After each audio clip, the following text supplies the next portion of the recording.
Hello, viewers, and welcome to another episode of the GI Huddle. I'm with Jaydeep Chakravartty, who works as a gaming consultant and was involved in the creation of the first Indian Gaming Commission. Jaydeep, thanks very much for being with us today. Thank you very much. Thank you for having me. Yeah, it's a pleasure to have you on. We're going to talk a lot about the Indian market, which, a lot of operators we've spoken to, when we haven't even mentioned India, and we've sort of said, what's the market that excites you most? And they've all said India. India could become absolutely huge. So looking forward to doing a bit of a market focus on that region with you. Absolutely. Yeah, to begin, if you could tell us a little bit about yourself and kind of how you ended up in this position where, you're quite I guess, an authority on the market. Yeah. So I'm just going to give a very brief background because I just don't want to bore your audience a lot. So I've been in the industry for almost 21 years plus now, started my career with Ladbrokes way back in 2003 in Leicester in UK Midlands. I was studying MBA from De Montfort University and I was looking for part-time jobs, and it just happened that I got introduced to by somebody with a supervisor in Ladbrokes, and that was my first entry in this industry. And if you can understand, coming from a Indian background, we don't really have gaming or gambling industry as such relevant in Indian context. So entering a Ladbrokes shop was like an experience for me, because that was the first time when I entered a gambling shop. Over the years, I moved. I was in UK for 2 years. I finished my MBA. Then I moved to Gibraltar, where I was working for Ladbrokes International, which basically was taking care for Ladbrokes bingo, casino, and online services. The sports betting was still taking care from the Rayners Lane office, and poker, obviously. Bingo, casino, and poker was done from Ladbrokes Gibraltar office. After that, I worked with 32 Red, and overall, I lived around 4.5 years in Gibraltar. I think I had enough of Gibraltar by that time, so I decided to relocate, and luckily, I got an opportunity in a beautiful paradise island called Mauritius. So I end up going there. I lived there for less than a year. I worked for a software gaming company there, and eventually in 2010, I came back to India. And when I came back to India, I was working for a company called Cozy Games, which has now been acquired by GVC. It was at that point of time one of the principal supplier for software for bingo. So bingo brands. So they were powering more than 150 bingo brands. So I worked with them for 2.5 years, and then I joined a very niche slot game development company in Delhi, which is the capital of India. And I worked there for 6.5 years. And then I worked for a company called Necton, which was listed in London stock market. Eventually, it got rebranded as Markot Technologies, which still exists. And I left that job a year and a half ago. So, so this has been more or less you can say my journey has been from working with, you can say, international gaming companies. Now, what happened was that is when I came back to India, a lot of my ex-colleagues and people I met through events and all, they were asking me about the Indian market. And those days, there was not much of market, to be very honest. I'm talking 2010. There was not much happening, but still there was some interest in the market. So what happened was that is I started advising some of these companies as an individual consultant basis on their entry strategy for the market, and I worked with various brands over the years on that level. And I'm not going to give you the name of some of these companies because I've got NDA signed with them. But over the years, I've launched multiple brands in the market, and I've worked with multiple brands which wants to enter in emerging markets. So I've basically done as a consulting part. So when a year and a half ago, I basically decided that I want to take on consulting as a full-time role, and that's what I've been doing now. Now, one more interesting aspect that has happened was that is obviously because of COVID, there has been a decline in revenue collection across the board, and India is not immune to that. The low state governments that we have, they are also struggling to generate new form of revenue. Now, one particular state where I was very much involved, it's called Meghalaya. It is one of the small states in northeastern part of India. Very beautiful state, hilly state, beautiful hills and beautiful rivers and waterfalls. So we basically formed India's first gaming commission there. It's called Meghalaya Gaming Commission. It was headed by a retired High Court judge, and I was appointed as a member of that gaming commission. So we basically worked very closely with the bureaucrats as well as the government of the day to create this setup. And unfortunately, because of various other reasons, the government decided not to pursue that area or not to pursue much on this area. So they scrapped that commission 2 months ago. But this is what I've been doing. So because I've been involved with a lot of stakeholders over the years, including different state governments, I am quite aware of what's going on in the real money gaming in India, as well as taxation that is directly having an impact on India-based gaming companies also. So just as a nutshell, I thought I'll share this with you. Absolutely, yeah. Thank you for that walkthrough. And I think that the particular transition from Gibraltar to Mauritius must have been a nice one. No, I can't complain, to be very honest. It was Gibraltar is very nice. I lived almost 5 years of my life there. I made some very good friends, and I love the place. I love the vibe. No matter where you go, you just bump into somebody else from another gaming company. It's that small. So that was there. But the Mauritius was again very beautiful. I'm not sure if you have been, but if you have not been, you must visit that. Absolutely. No, it was on the honeymoon shortlist. We ended up at the Dominican Republic. That's another issue, but that's a beautiful place as well. Yeah. True. So with everything you kind of all the experience that you've kind of briefly walked us through, you've overseen you've seen a growth in Indian gaming. And basically my next question on paper sounds simple, but I don't think it is simple. If I was to ask you for a brief overview of Indian gaming right now, I guess I don't know if you could say that's a loaded question, because there's obviously loads of different areas, both geographically, but also by kind of vertical. Absolutely. So I'm going to try to keep it a little bit compact so that we don't run out too much time on this. So basically, see, the way the industry is right now is, so there is a legal gaming business in India, which is mostly the skill gaming companies, which is the rummy, poker, and sports, fantasy sports kind of companies. And then you have a growing trend where esports kind of companies are becoming quite popular. Esports is becoming very popular within the young audience in India. So that's one aspect of it. But I guess for most of your viewers, the things that they will be interested in to focus on that part of the industry. So the industry is basically, you can say, 4 parts of it. There are 4 parts. First part is, let's say, the lottery industry. The lottery industry in India is, first of all, legal, because the government, some governments gives license to run and operate lotteries in that state. Just to give you an idea, the state where I'm right now, it is called West Bengal, with the capital. I'm sitting in a city called Calcutta. The lottery sale here every day is almost 8 million to 9 million pounds per day.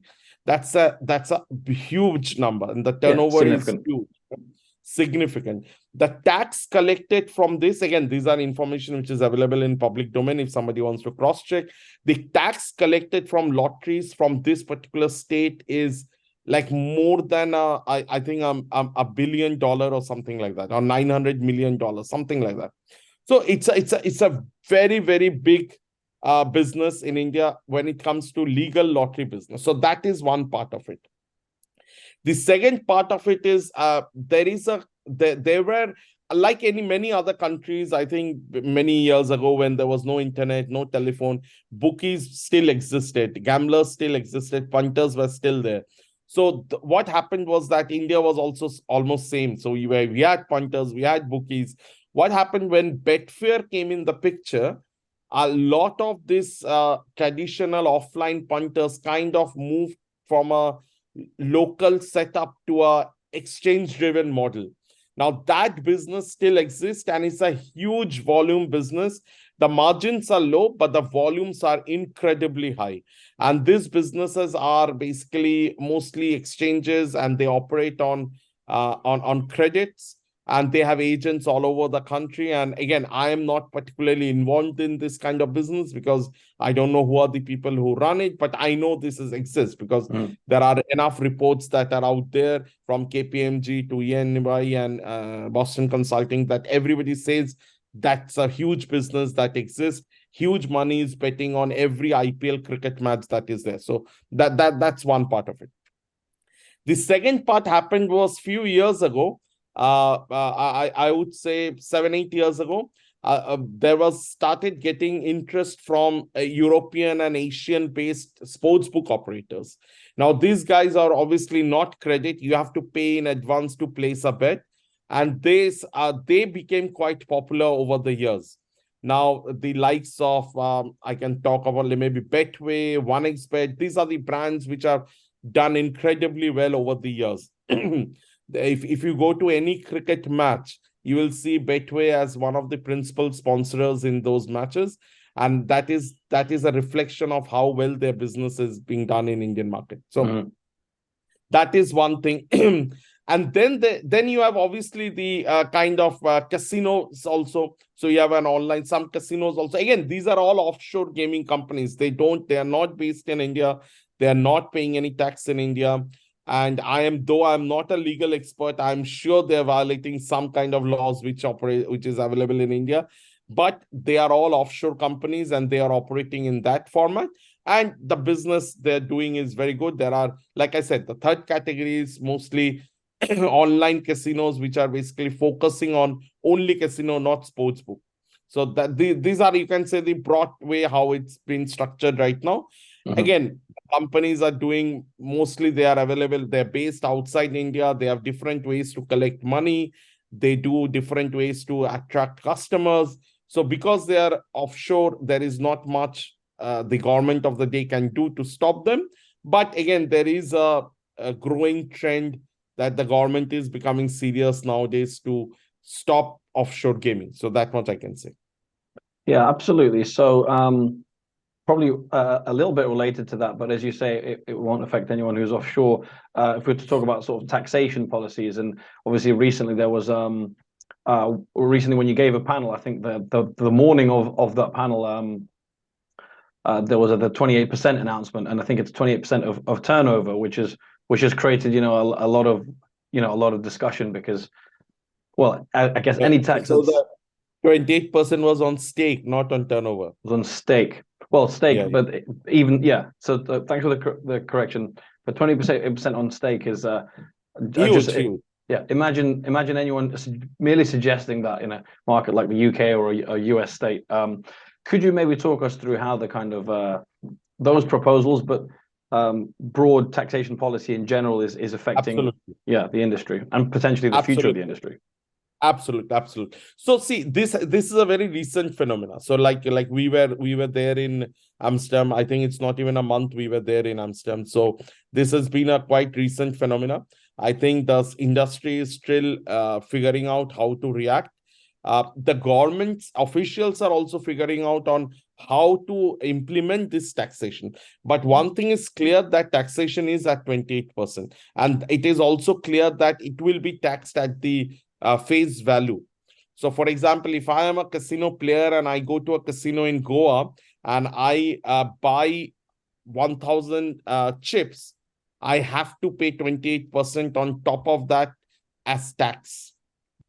So I have to pay like 1,280 to get 1,000 rupees of chips, something in those lines. Okay. So that part is very clear. Now what's happened is this is obviously being a big impact on India-based gaming companies. So India-based gaming companies are gonna be a big impact on this. They are finding ways around there. Again, they're going back to the government. So I was involved in the process of discussion through my association with the Meghalaya Gaming Commission. And one thing we realized is the government of the day, which basically is the federal government or central government. They are very keen to promote gaming, but they are not very keen to promote gaming where stakes are there. They're more keen to promote gaming which you can say like a tournament mode. So esports kind of a games or esports is seeing a lot of backing from government, and because Okay. it's a player versus player kind of a game where the platform is only earning a platform fee. They don't Like have any poker as problem well. paying the platform fee and all that, paying the GST. So they want to promote those kind of games, yeah. But what's happened is there have been multiple discussions, multiple interviews, and from the finance minister to the finance ministry officials, they have all come back and say that from 1st of October, this new tax will be implemented. And the offshore gaming companies are also subjected to this new tax. So they have also created a portal where the offshore gaming companies can come and register themselves, and they need to pay a tax on the business they do in India based on this new tax structure. So this is how I think it has been structured right now. But again, there are a little bit of ambiguity here because we still don't know how it will be implemented in practical terms. But 1st October is not very far, so we will see how it impacts. Absolutely. So much to really kind of unpack there, which you've already sort of started doing there. I mean, interesting that an interesting dynamic that governments are sort of backing certain verticals and and less so others. And when you mentioned kind of offshore companies paying the tax, like to actually implement that, is not easy. And even like you said, just the concept of 28% on stake, so paying extra to deposit, as just someone who places sports bets in the UK, it's just I can't really grasp that concept at all. Absolutely. But you are obviously very young, and I'm also not that old. But there was a time in UK also, there was tax on stakes. I don't know if you hear about this. That was, I think, much in probably before 2000 or something. When I was in Gibraltar and when I was living in Gibraltar, there were betting shops in Gibraltar, and there were still taxes on stakes. So when you go and place a bet on a betting shop in Gibraltar, again, I'm talking 2005, 6. So it was almost 15, 18 years ago. You still had to pay taxes on stakes. But again, this is one of the highest form of tax. We still need to see how the offshore gaming companies are impacted with this, what mechanism the government does to implement and ensures that companies are tax compliant. But one thing is there, that the companies which are based in India, which is the Rummy, Poker, and Daily Fantasy Sports and esports companies, they are bound to pay this tax and walk around this tax. So they have to go back to their drawing board, come up with new products or new ways to structure their business so that they are tax compliant and they're paying the government 28% tax. So it sounds like the Indian market, or markets plural, are going through I guess an early stage in, I guess, what the evolution is of perhaps your typical market. Perhaps every single market goes through a similar kind of journey. Let's say a goal in that journey is to have a fully regulated kind of mature sports betting market, which kind of we're off of now. But let's say that happens. I wanted to ask you, because you've mentioned briefly in this interview, and you've emphasized in the past the amount of cricket betting there is. If India has a fully regulated, one day mature sports betting market, can regulated cricket betting challenge, I guess, maybe even football betting on a global scale, because it'll have a lot of players, right? I think right now the unregulated cricket betting is already challenging the football betting, to be very honest. Yeah. But one thing I'll just add here, see, India follows a federal structure very much similar to the US model, where gambling and betting is a state subject. Now, we have 20 full-grown states right now and around 8 union territories. Now, which means that every state have the right to determine what they think is good for their player or their residents in that particular state. Now, sometimes the smaller states, which are usually the northeastern states or Goa, these states are always, because they are not big in size, they don't have too much population, they're always struggling in terms of revenue generation. So sometimes these states are usually, some of these states are pioneers when it comes to implementing new policies and opening up new industries, like what we have seen in Goa. 30 years ago, casino industry was opened up. And I'm not saying that was the only reason, but that played a very vital role in getting a lot of tourists going to Goa. And today, Goa is like one of the, not one, it is the most travel destination within India. Means more people go to Goa every year than anywhere else. So again, casino industry have played a big role in that. But it is not the only reason. Goa has got beautiful beaches and greenery and everything, but it does play a role. Similarly, Sikkim is another state, which is a northeastern part of India's state, which is sandwiched between China, Bhutan, and Nepal. And they have casinos there, and they have also seen an increase in tourists coming to their state. So individual states decides how far they want to go in terms of setting up these businesses. Now, for example, I talked about lottery. India, just imagine, we talked about 9 million pound lottery sale in one state, which is West Bengal, and there is another state which is called Kerala, which is the most lottery played state in India. And I might be wrong, but their daily sales in terms of pounds will be like above like 12, 13 million pounds. But lottery is still available only in 4 major states in India. And there are and some smaller states. So probably it only covers 20% of the market.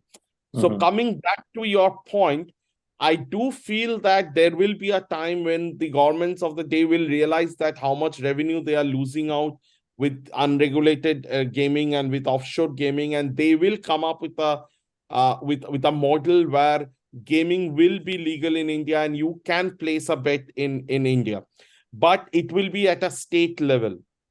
Yeah, it will not be a federal level. So we will never have a system where one country and everywhere can play from anywhere. It will never be like that. Just to add here, Tim, so alcohol, right? Now, obviously in Western countries, you will not find this concept, but we still have some states in India where alcohol sale is banned. So that doesn't mean that people are not drinking. Yeah. It's just that they're finding alternate ways to find alcohol, which is also a problem. Because see, if you allow alcohol, you can get tax out of it, and you are able to sell genuine alcohol in the market, liquor in the market. Because if you are not allowing alcohol, which means that people are paying more price for the same alcohol, and sometimes they're getting dubious alcohol. And every year we have this strategy where some people dies drinking adulterated alcohol and all that. So again, it's not a foolproof plan. Similarly, in gaming also, what we have seen is you have this fly-by operators which comes in the market, which takes money from the players. They go away. They have their weird payout rules, weird promotion rules. They don't follow the same standards that they would follow operating in a regulated market, because they know India, the players don't have a forum to go. But if the government does regulate, then one, they do earn tax, and second, the players gets a voice. The player can go and complain to somebody that, you know what, I made a bet here, they're supposed to give me this promotion, they're not giving me, or they're not, like, I have won 10,000 pounds, but they're not paying, they're paying me like 500 pounds a week. How is that fair to me? But the players in India right now don't have that voice. So I think what we are looking for in the government is to, one, you should get tax this industry fairly. That is also a very big point. And you should also let players have the voice, so that because right now with these offshore gaming companies, they don't have the voice. And I'm not saying everyone is like that. There are some big brands which are there and they are doing fairly, but there are fly-by operators also. How you stop them? Absolutely. You beat me to the punch with the US comparison. But I think for a final topic, I'd like to see if we can maybe offer as much as we can, offer some maybe practical advice for, let's say, international companies looking to maybe go into India, see what this Indian market is all about. And the US comparison is the first part of that. So I want to pose you two sort of questions to end with. If you're an international company looking to go into India in some way or shape or form, is it best to adopt a similar model to people entering the US, that state by state kind of model? And also a point you mentioned in your panel in Amsterdam, you said that there's quite a superior product at the moment for kind of sports betting customers. Could that be a little bit of a barrier to entry to a lot of companies who want to kind of, I suppose, not just copy the same format, but transition their platform to an Indian market? And if maybe what's normal in most markets isn't quite good enough, is that going to maybe deter companies? So those are my two-pronged question there. No, absolutely. So I'll tell you, see, two things. The companies, say every company have a different strategy and they come up with their different ways they want to enter markets. What I have seen, and because I interact with a lot of companies and I was fortunate enough to meet a lot of people also because of my involvement with different events and as a speaker there, what I've seen is there are well-established companies, and I'm just giving you a name so that it kind of relates where I'm coming from. So the likes of, let's say, Entain would, a company like that, if they want to enter the Indian market, I think they would probably wait for the market to be fully regulated, and they will go after state by state kind of a model. Okay. And just to give you a very quick, small analogy, something different. Walmart, right? So Walmart tried to enter the Indian market from 2003 onwards. They had an office in India. I think they had a couple of people working in India. In those days, a single brand, multiple brand retail was not allowed. That means that if I am a Gucci or a Prada, I can open my store in India, but I cannot be a Walmart selling multiple Gucci, Prada, different products. So that was not allowed in those days. I think that policy was changed, if I'm not mistaken, like 5-6 years ago. So Walmart waited 10-15 years for the policy to change, and they waited, they lobbied the government, they met the government, they said all the good things, they said what is the benefit, and eventually the government changed that rule. Now, it's same thing comes to gaming. There are companies which I know personally who are involved, who are talking to the government of the day. They are trying to convincing them that, okay, you know what, this is the model we should do. This is how it will help the country. This is how we can generate tax. So there is a model that is, but again, it will be happening state by state level. So that's one part of it. Yeah. The second part but there are some other companies which decided otherwise. They said that, you know what, the market still exists. There are millions of people out there. We are now become the most populous country in the world, with more than 1.4 billion people, very good at making babies. So we said, okay, you know what, let's go in this market right now. We don't want to wait for the market to be regulated. We want to enter the market right now. And the companies, like I said, OneXBet, Betway, they are all there in the market. They're making a big revenue from this market. They're not waited for the market to be regulated. So it's a company to company strategy that people have done. It's not and again, it depends on your company's risk profile. It depends on what is your risk exposure you want to take. And that's a decision companies will take. Means I can't guide them in that. It is an individual company's decision. Now, coming to your point, I think what you said is correct. The market, because there was almost 15-20 years of experience working with exchange type of models where primarily Betfair driven or Betfair API driven business. And then you have this big sports book with lot of traders, with lot of fancy bets coming in the market. The experience of a sports bettor in India have significantly improved. So if you're a new business and you want to enter the Indian market, you need to have your game really up. Otherwise, the players are now becoming, so it's not the same player as 2015. In 2023, the players are much more educated now. They know who is offering me 130-50% bonus. What is the wagering on that? They know what odds I am getting on one particular match, what I am getting on this brand, that brand. So what I'm trying to say is that the player is an educated player now. So for now to enter this market as an offshore gaming company, and particularly in sports, you need to be really, really good in your game. And that good in your game means you need to have a kick-ass, like a sports betting product. Means that goes without saying. Means I have been personally seen companies, very big companies, good marketing budget, very good people, really talented people, absolutely amazing marketing team. But what they fail is the product is not good. They are able to get players, but when the stickiness of the players are not there.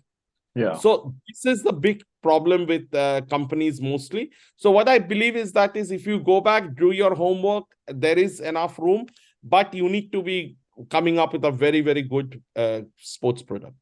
Absolutely, yeah. A product is king. No, interesting point for sure. And overall, thank you very much for your time, for your answers. What I think, even just from our sort of brief conversation, is clear. The more we talk about the Indian market, the less I really feel like, not that I know, but there's just every topic brings a new question that needs answering.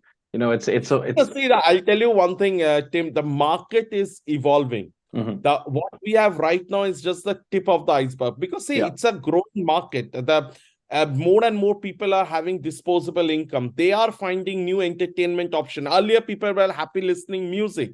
Now they are happy watching a music video. Now what's next? So you first would listen music, then you watch video. Now they're saying, okay, now I have some money. What do I do next? Okay, they're going and playing maybe a 8-pool mini clip game. You know, they're buying chips for that. So they're playing a PUBG game. They're playing a Call of Duty game. So people are finding new ways of doing entertainment options, and it will only going to increase. Just to give you an idea, I don't know if you're aware of it. Yesterday, actually not yesterday, before yesterday, we actually had one of our spacecraft got landed in a moon on the southern pole.